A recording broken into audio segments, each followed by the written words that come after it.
ಕರ್ತನಲ್ಲಿ ನಮಗೆ ಅತ್ಯಂತ ಪ್ರಿಯರಾದ ದೇವಮಕ್ಕಳೆಲ್ಲರಿಗೂ ಯೇಸು ಕ್ರಿಸ್ತನ ಶ್ರೇಷ್ಠವಾದ ಪರಿಶುದ್ಧವಾದ ನಾಮದಲ್ಲಿ ಶುಭವನ್ನು ತಿಳಿಸುತ್ತೇನೆ. Good morning everyone. ಕಳೆದ ರಾತ್ರಿ ನಮ್ಮೆಲ್ಲರಿಗೂ ಕೂಡ ದೇವರು ಒಳ್ಳೆಯ ವಿಶ್ರಾಂತಿಯನ್ನು ಅನುಗ್ರಹಿಸಿದ್ದಾರೆ ಅಲ್ವಾ? ದಾವೀದನು ಹೇಳುವ ಪ್ರಕಾರ ನಾನು ನೆಮ್ಮದಿಯಿಂದ ನಿದ್ದೆ ಮಾಡುತ್ತೇನೆ ಎಂದು ಹೇಳುತ್ತಾನೆ. ಸೊ ಈ ಉದಯ ಕಾಲದಲ್ಲಿ ದೇವರು ನಮಗೆ ಅನುಗ್ರಹಿಸಿರುವಂತಹ ಈ ನೂತನವಾದ ದಿನಕ್ಕಾಗಿ ನಾವು ದೇವರಿಗೆ ಸ್ತೋತ್ರ ಹೇಳಬೇಕು. ಪ್ರತಿದಿನವೂ ಕೂಡ ಒಂದು ಶ್ರೇಷ್ಠವಾದ ಅವಕಾಶವನ್ನು ಕೊಡುತ್ತಾ ಇದ್ದಾರೆ, ಆತನ ಕರದಲ್ಲಿ ಬಲವಾದ ಸಾಧನವಾಗಿ ಉಪಯೋಗವಾಗುವುದಕ್ಕೆ, ಆತನ ಪ್ರಣಾಳಿಕೆ ನೆರವೇರಿಸುವುದಕ್ಕಾಗಿ ದೇವರು ಒಳ್ಳೆಯ ಅವಕಾಶ ಕೊಡುತ್ತಿದ್ದಾರೆ. ಪ್ರತಿದಿನವೂ ಕೂಡ ಒಂದು ವಾಗ್ದಾನವನ್ನು ನಾವು ಧ್ಯಾನಿಸುತ್ತಾ ಇದ್ದೇವೆ. ಆದಿಕಾಂಡದಿಂದ ಪ್ರಕಟಣೆಯ ಪುಸ್ತಕದ ತನಕ ನಾವು ಸ್ಪಷ್ಟವಾಗಿ ಗಮನಿಸುವುದಾದರೆ ಎಷ್ಟೋ ವಾಗ್ದಾನಗಳು ಸತ್ಯವೇದದಲ್ಲಿ ಬರೆಯಲ್ಪಟ್ಟಿದೆ. ಅದೆಲ್ಲವನ್ನು ದೇವರು ಯಾಕೆ ಕೊಟ್ಟಿದ್ದಾರೆ ಎಂದರೆ ನಮ್ಮ ಜೀವಿತದಲ್ಲಿ ನೆರವೇರಿಸುವುದಕ್ಕಾಗಿ. ಒಂದೊಂದು ವಾಗ್ದಾನವನ್ನು ಒಂದೊಂದು ದಿನ ನಾವು ಧ್ಯಾನಿಸುವಾಗ ದೇವರ ವಾಕ್ಯದ ಆಳಕ್ಕೆ ನಾವು ಹೋಗುತ್ತೇವೆ. ನಿಮ್ಮಲ್ಲಿ ಅನೇಕರು ಒಳ್ಳೆಯ ಸಾಕ್ಷಿಗಳನ್ನು ಕಳಿಸುತ್ತಾ ಇದ್ದೀರಾ, ಈ ವಾಗ್ದಾನದ ಮೂಲಕ ಹೇಗೆ ಆಶೀರ್ವದಿಸಲ್ಪಡುತ್ತಿದ್ದೀರಾ ಎಂದು. ಈ ದಿನ ವಾಗ್ದಾನಕ್ಕಾಗಿ ಎದುರು ನೋಡುತ್ತಾ ಇದ್ದೀರಲ್ವ? ಸತ್ಯವೇದವನ್ನು ತೆಗೆಯೋಣ. ಯೋಬನ ಪುಸ್ತಕ 22ನೇ ಅಧ್ಯಾಯ 23ನೇ ವಾಕ್ಯವನ್ನು ಓದೋಣ. If you have Bible, please turn with me to the book of Job chapter 22 and verse 23. ನೀನು ಸರ್ವಶಕ್ತನ ಕಡೆಗೆ ತಿರುಗಿಕೊಂಡು ನಿನ್ನ ಗೂಡಾರಗಳಿಂದ ಅನ್ಯಾಯವನ್ನು ದೂರ ಮಾಡಿದರೆ ಉದ್ಧಾರವಾಗುವಿ. ದೇವರ ನಾಮಕ್ಕೆ ಸ್ತೋತ್ರ ಉಂಟಾಗಲಿ. Hallelujah, praise the Lord. ನಿಮ್ಮಲ್ಲಿ ಎಷ್ಟು ಜನ ಅಭಿವೃದ್ಧಿ ಹೊಂದಬೇಕೆಂದು ಕೋರುತ್ತಿದ್ದೀರಾ? ಎಷ್ಟು ಜನ ವಿಸ್ತಾರವಾಗಬೇಕೆಂದು ಕೋರುತ್ತಾ ಇದ್ದೀರಾ? ಎಷ್ಟು ಜನ ದೇವರಿಂದ ಉನ್ನತಿ ಹೊಂದಬೇಕೆಂದು ಕೋರುತ್ತಾ ಇದ್ದೀರಾ? ಅಂಥವರೆಲ್ಲರಿಗಾಗಿ ದೇವರು ಹೇಳುತ್ತಾ ಇರುವಂತಹ ಮಾತನ್ನು ನಾವಿಲ್ಲಿ ಗಮನಿಸುತ್ತಾ ಇದ್ದೇವೆ. ನೀನು ಸರ್ವಶಕ್ತನ ಕಡೆಗೆ ತಿರುಗಿಕೊಳ್ಳುವುದಾದರೆ, ನಮ್ಮ ದೇವರು ಎಂಥವರಾಗಿದ್ದಾರೆ? ಸರ್ವಶಕ್ತನು ಆತನು. ಕೆಲವು ಸಾರಿ ಅನಿಸುತ್ತದ ಏನೋ ದೇವರಿಗೆ ಶಕ್ತಿ ಇಲ್ಲ ಎಂದು.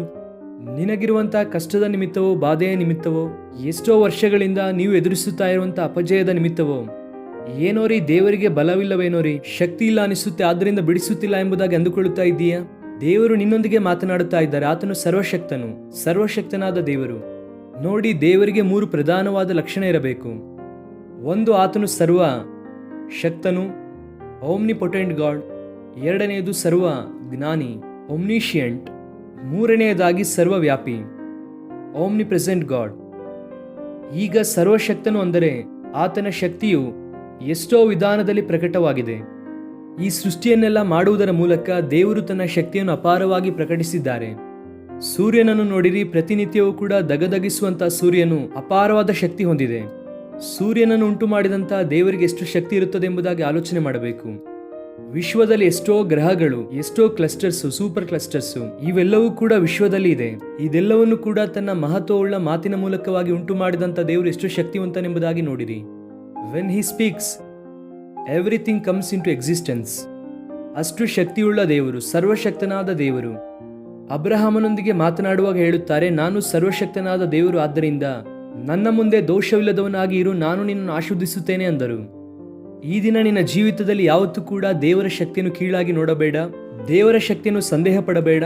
God is all powerful all the time.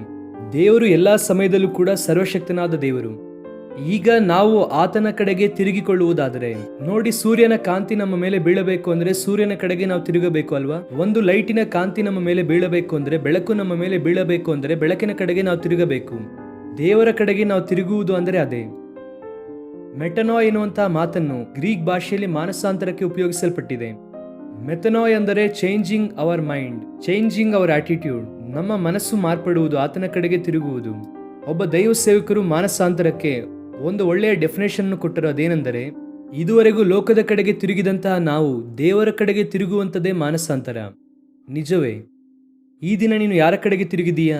ನಿನ್ನ ದೃಷ್ಟಿ ಯಾರ ಮೇಲೆ ಇದೆ? ನಿನ್ನ ಫೋಕಸ್ ಯಾರ ಮೇಲೆ ಇದೆ? ಅನ್ಯರ ಮೇಲೆ ಇದೆಯಾ? ಲೋಕದ ಮೇಲೆ ಇದೆಯಾ?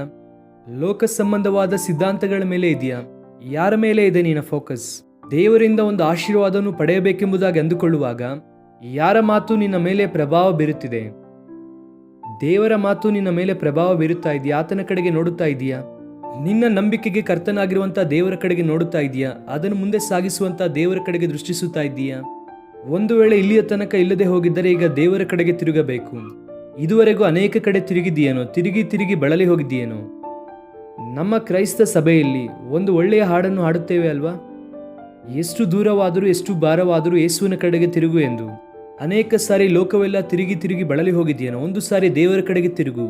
ನಿನಗೋಸ್ಕರ ಪ್ರಾಣ ಕೊಟ್ಟಂತ ಯೇಸುವಿನ ಕಡೆಗೆ ತಿರುಗು. ಕೈ ಕಾಲುಗಳಲ್ಲಿ ನಿನಗೋಸ್ಕರ ಮಳೆ ಹೊಡೆಸಿಕೊಂಡಂತ ದೇವರ ಕಡೆಗೆ ತಿರುಗು. ನಿನಗೋಸ್ಕರವಾಗಿ ಚಾಟಿ ಏಟನ್ನು ಹೊಡೆಸಿಕೊಂಡಂತ ದೇವರ ಕಡೆಗೆ ತಿರುಗು. ಮರಣವನ್ನು ಜಯಿಸಿ ತಿರುಗಿ ಎದ್ದಂತ ಸರ್ವಶಕ್ತನಾದ ದೇವರ ಕಡೆಗೆ ತಿರುಗು. ಒಂದು ಸಾರಿ ಅಭಿವೃದ್ಧಿ ಹೊಂದುತ್ತೀಯ ಎಂದು ವಾಕ್ಯ ಹೇಳುತ್ತದೆ. ನಿನ್ನ ಗುಡಾರದಲ್ಲಿರುವಂತ ಅನ್ಯಾಯವನ್ನು ದೂರ ಮಾಡುವಾಗ ನೀನು ಅಭಿವೃದ್ಧಿ ಹೊಂದುತ್ತೀಯ. ದೇವರು ನಿನ್ನೊಂದಿಗೆ ಮಾತನಾಡುತ್ತಿರುವಂತಹ ಮಾತು ಇದು. ಒಂದು ವೇಳೆ ಯಾವುದಾದ್ರೂ ದುರ್ಮಾರ್ಗತನ ನಿನ್ನ ಕುಟುಂಬದಲ್ಲಿ ಇದೆಯಾ, ಇದನ್ನ ತೆಗೆದುಹಾಕು. ಆತನಿಗೆ ಅವಿಧೇಯವಾದ ವಿಷಯ ಯಾವುದಾದ್ರೂ ನಿನ್ನ ಕುಟುಂಬದಲ್ಲಿ ಇದೆಯಾ, ಅದನ್ನು ಆಚೆ ತೆಗೆದುಹಾಕು. ದೇವರ ಆಶೀರ್ವಾದವನ್ನು ಕಾಣುತ್ತೀಯ. ಬಲವಾದ ಕಾರ್ಯ ದೇವರು ನಿನ್ನ ಜೀವಿತದಲ್ಲಿ ಮಾಡುತ್ತಾರೆ. ದೇವರ ಪ್ರಣಾಳಿಕೆಯಲ್ಲಿ ನೀನು ಪಾಲುಗಾರನಾಗುತ್ತೀಯ. ಅದಕ್ಕಿಂತಲೂ ಶ್ರೇಷ್ಠವಾದದ್ದು ಭೂಮಿಯಲ್ಲಿ ಬೇರೆ ಯಾವುದೂ ಇಲ್ಲ. ಆತನು ಕೊಡುವಂತಹ ನಿತ್ಯ ಸಂತೋಷ, ನಿತ್ಯ ಸಮಾಧಾನ, ಆತನು ಕೊಡುವಂತಹ ನಿರೀಕ್ಷೆಯನ್ನು ಹೊಂದಿ ನೀನು ಅನೇಕರಿಗೆ ಆಶೀರ್ವಾದಕರವಾಗಿರುತ್ತೀಯ. ನೀನು ಅಭಿವೃದ್ಧಿ ಕಾಣುತ್ತೀಯ. And I am praying for you. ನಿಮಗೋಸ್ಕರ ಪ್ರಾರ್ಥಿಸುತ್ತೇನೆ. ದೇವರು ನಿಮ್ಮನ್ನು ಎಲ್ಲಾ ವಿಷಯದಲ್ಲೂ ಅಭಿವೃದ್ಧಿ ಪಡಿಸಬೇಕೆಂದು. ಮೊದಲು ನೀವು ಆತ್ಮದಲ್ಲಿ ಅಭಿವೃದ್ಧಿ ಹೊಂದುವುದಾದರೆ, ಆಧ್ಯಾತ್ಮಿಕವಾಗಿ ಅಭಿವೃದ್ಧಿ ಹೊಂದುವುದಾದರೆ, ಆನಂತರ ಎಲ್ಲಾ ವಿಷಯದಲ್ಲೂ ದೇವರು ನಿಮ್ಮನ್ನು ಅಭಿವೃದ್ಧಿ ಪಡಿಸುತ್ತಾರೆ. ಆರ್ಥಿಕ ಸಂಬಂಧವಾಗಿ ನೀವು ಅಭಿವೃದ್ಧಿ ಹೊಂದುತ್ತೀರಾ, ಕೌಟುಂಬಿಕವಾಗಿ ಅಭಿವೃದ್ಧಿ ಹೊಂದುತ್ತೀರಾ, ನಿಮ್ಮ ಮಕ್ಕಳ ವಿದ್ಯಾಭ್ಯಾಸದಲ್ಲಿ ಎಲ್ಲಾ ವಿಷಯದಲ್ಲೂ ನೀವು ಅಭಿವೃದ್ಧಿ ಹೊಂದುವಂತೆ ದೇವರು ನಿಮ್ಮನ್ನು ಆಶೀರ್ವದಿಸುತ್ತಾರೆ. ಆದ್ದರಿಂದ ಕುಗ್ಗಿ ಹೋಗಬೇಡ. ಅಭಿವೃದ್ಧಿ ಇಲ್ಲ ಎಂದು ಬಾಧೆ ಪಡಬೇಡ. ದೇವರು ನಿನಗೆ ದಯಪಾಲಿಸುತ್ತಾರೆ. ಹಂತ ಹಂತವಾಗಿ ನಿನ್ನನ್ನು ಅಭಿವೃದ್ಧಿ ಮಾಡಿ ಒಂದು ಸ್ಥಾನದಲ್ಲಿ ದೇವರು ನಿಲ್ಲಿಸುತ್ತಾರೆ. ಅನೇಕರಿಗೆ ನೀನು ಆಶೀರ್ವಾದಕರವಾಗಿರುತ್ತೀಯ. ಈ ವಾಗ್ದಾನವನ್ನು ಈ ದಿನವೆಲ್ಲ ಕ್ಲೈಮ್ ಮಾಡಿ ಕರ್ತನನ್ನು ಸ್ತುತಿಸಿರಿ. ನಿಮ್ಮ ಜೀವಿತದಲ್ಲಿ ದೊಡ್ಡ ಕಾರ್ಯ ನಡೆಯುತ್ತದೆ. ಕಣ್ಣು ಮುಚ್ಚಿರಿ, ಪ್ರಾರ್ಥನೆ ಮಾಡೋಣ. ಪ್ರೀತಿಯುಳ್ಳ ನಮ್ಮ ತಂದೆ, ನಿಮ್ಮ ಕಡೆಗೆ ತಿರುಗುವಾಗ, ದುರ್ಮಾರ್ಗತನವನ್ನು ಬಿಡುವಾಗ ಅಭಿವೃದ್ಧಿ ಹೊಂದುತ್ತೀರಾ ಎಂಬುದಾಗಿ ವಾಗ್ದಾನದಲ್ಲಿ ಮಾತನಾಡಿದ್ದೀರಾ. ಎಷ್ಟು ಉನ್ನತನಾದ ದೇವರು ಅಪ್ಪ, ನೀವು ಸರ್ವಶಕ್ತನಾದ ದೇವರು. ಅದಕ್ಕಾಗಿ ಸ್ತೋತ್ರ. ಅನೇಕ ಸಾರಿ ನಿಮ್ಮ ಶಕ್ತಿಯನ್ನು, ನಿಮ್ಮ ಮಹಿಮೆಯನ್ನು, ನಿಮ್ಮ ಬಲ ಪ್ರಾಬಲ್ಯವನ್ನು ಕರ್ತನೆ ನಾವು ಕೀಳಾಗಿ ನೋಡಿದ್ದೇವೆ. ನಮ್ಮನ್ನು ಕ್ಷಮಿಸಿರಿ ಅಪ್ಪ. ನೀವು ಮಹಿಮೆಯುಳ್ಳ ದೇವರು ಅಪ್ಪ, ಉನ್ನತನಾದ ದೇವರೆಂಬುದಾಗಿ ಗುರುತಿಸಿ ನಿಮ್ಮ ಪಾದದ ಬಳಿಗೆ ಬಂದು ನಿಮ್ಮನ್ನು ಸ್ತುತಿಸುವಂತೆ, ಘನಪಡಿಸುವಂತೆ ನಮಗೆ ಸಹಾಯ ಮಾಡಿರಿ. ಈ ದಿನ ಯಾರ್ಯಾರು ಈ ವಾಗ್ದಾನ ನೋಡುತ್ತಾ ಇದ್ದಾರೋ ಅವರೆಲ್ಲರ ಜೀವಿತದಲ್ಲಿ ದೊಡ್ಡ ಕಾರ್ಯವನ್ನು ಮಾಡಿರಿ. ಅವರು ಬೇಡುವುದಕ್ಕಿಂತಲೂ ಅತ್ಯಧಿಕವಾಗಿ ಅವರ ಜೀವಿತದಲ್ಲಿ ಮಾಡಿ ನಿಮ್ಮ ಮಹಿಮೆಯನ್ನು ಅವರ ಜೀವಿತದಲ್ಲಿ ಪ್ರಕಟಿಸಬೇಕೆಂಬುದಾಗಿ ಕೋರುತ್ತಾ ಯೇಸು ಕ್ರಿಸ್ತನ ನಾಮದಲ್ಲಿ ಬೇಡಿ ಹೊಂದಿಕೊಳ್ಳುತ್ತೇವೆ ನಮ್ಮ ತಂದೆಯೇ. Amen, amen. God bless you dear friends. Have wonderful day.